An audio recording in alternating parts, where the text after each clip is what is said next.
My younger son, Graham, often talks about death. Like me, he zeroes in on the bird that can't fly, the stray cat that's starving and limping, or the squashed bunny on the side of the road.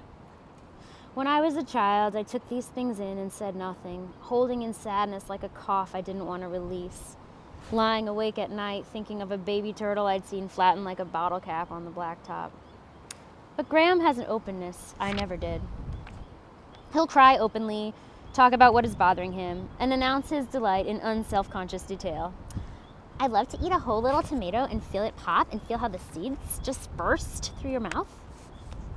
One Saturday morning, he climbed into my lap and asked, "How will I be able to find you in heaven?"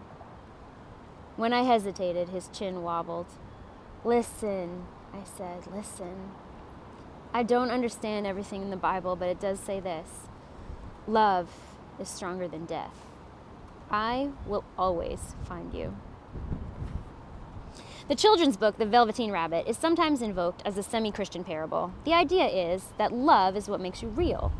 In the book, a toy bunny that's loved so hard that he's threadbare is sent out to be burned after the little boy who loved him gets scarlet fever. Because the bunny may be a disease vector, he's got to go. As he cries in the garden awaiting his fate, the nursery magic fairy comes and turns him into a real bunny. He joins the other bunnies, and the next spring, the boy, now recovered, spots the bunny in the garden and thinks he sees a resemblance to his old Velveteen Rabbit. This is supposed to be heartwarming, but I've never been able to stomach it. I regard it as unbearably sad. If being real and resurrected makes you unrecognizable to the ones you love the most, what good is it? To me, the story is anything but comforting. I thought about this as I held Graham that morning. He put his head on my chest, and I prayed silently that I would be able to keep my promise.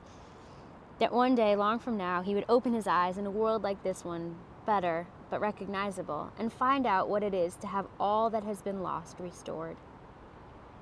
Once I heard the Israeli poet Rivka Miriam say of the people in her land, "We are in permanent labor, and we don't know what kind of baby we are giving birth to."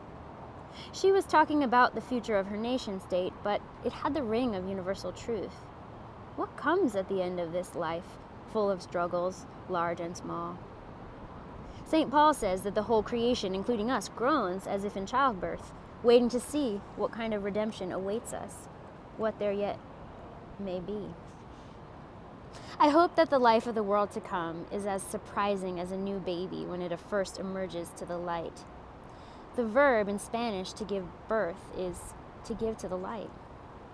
You know that a baby is coming, and you may know that it is a boy or a girl, and you may know something about what it looks like, but even if you know all this, even if you have carried it within your own body for months and months, it is both as familiar and as strange as any stranger could be, far more helpless than a baby deer. But you are not in any doubt about whom this baby belongs to. You recognize her.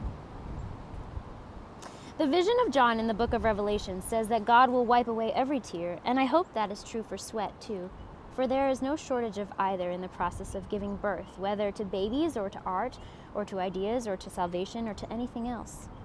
I hope we remember that so much of life involves struggle, and to numb ourselves for all the hard parts is to cease to live, and maybe even to sleep through the joy that comes in the morning.